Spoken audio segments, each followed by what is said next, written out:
Maria penbena penyeso Urudi Real Madrid penbenaro ke Barcelona pansa nyelutaru Martinez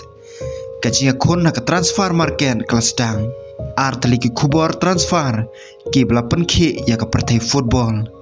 kawai kadai kajinya keren syapang Urudi pat ke Real Madrid bat kawai pat kadai syapang lutaru Martinez bat ke Barcelona lada Urudi unlej ke Real Madrid kan long kawai ni ki transfer ki bahetam hayurom Urudi ulong midfielder ubat tebet ha kecingada ubala ro ban penyaj ya kecilakai na pedang madan haki senam ki balaleng ula pen i kecing-long nonyalam ban kecingla basyar ya ka midfield kino Christian jong ka Real Madrid kingen balada Urudi uwan un pen klan syusyu ya ka kanhon ula ban ya trelang bat ki we kirang lekai ki batbet bat ban penlong ya ka Real Madrid ka bakam scam ha ka La Liga bat ka Champion League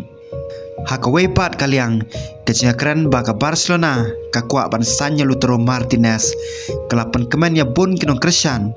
ulu taro udah striker uba ponam uba laban tap goal na kibenta kibapiang bad uba tresitom na kabenta ka kanhon lada ulu taro Martinez upoi sya ka Barcelona pun kipaj ba kingej ba ula ban penklan ya kaliang ba sya khmat jong ka klom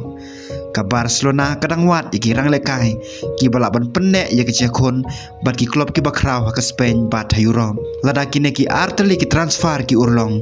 kecekon ha pedang ka Real Madrid bat ka Barcelona kana kham itanat syusyu ka El Clasico kana kham syungsit namar baro ar ki kanhon ki don kirang lekai ki batbet ban ya lam ki klom Henry ka transfer market ka ju kelas tet pha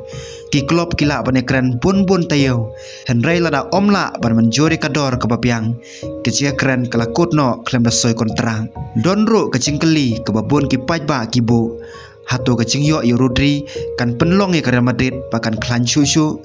bat hato Lautaro Martinez un la ban pun urlong ya kecing angnot jok no Christian ka Barcelona kini kecing keli kensa tat onda ka yom ka sedang lada ki transfer player ki urlong kumta kino Christian kide ban up de kejing Yasha ban kide ban Pedro balada kini kejing transfer kila ban urlong